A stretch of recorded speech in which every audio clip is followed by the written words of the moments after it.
নমস্কার বন্ধুরা, একটা নতুন মিনি ব্লগ নিয়ে আবার হাজির হয়ে গেলাম। তো দেখো, এটা হচ্ছে বিয়েবাড়ির গেট তো দেখলে, আর এদিকে দেখো আমি বিয়েবাড়িতে ঢুকে গেছি। তো আমার একটা বোনের বিয়ে, মানে আমাদের পাড়ার একটা মেয়ে, তো আমার একটা বোনের বিয়ে বা আমার বোনের বান্ধবী হয়। তো দেখো একে কি সুন্দর লাগছে, ওকে এমনিই খুব মিষ্টি দেখতে, তো সাজলে আরও সুন্দর লাগছে। আর এটা দেখো বিয়ের মণ্ডপ, এখানে বিয়ে হবে। তো বিয়ের মণ্ডপটাও খুব সুন্দর করে সাজিয়েছিল।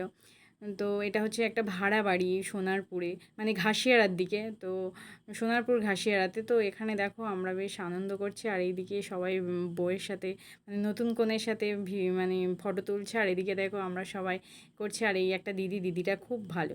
আর এদিকে দেখো মামিও একটু আঙুল টাঙুল দেখিয়ে দিচ্ছে, আর এদিকে আমি নতুন কনের সাথে একটা ফটো তুলে নিলাম। আর এদিকে দেখো হচ্ছে আমার খাওয়া দাওয়া হয়ে গেছে, এদিকে বিয়ে হচ্ছে, তো আমি থাকতে পারবো না, আমাকে অনেক দূরে যেতে হবে। তো আমি ওই জন্য তাড়াতাড়ি বেরিয়ে গেছি। তো এই আজকের ব্লগটা এই পর্যন্ত, টাটা।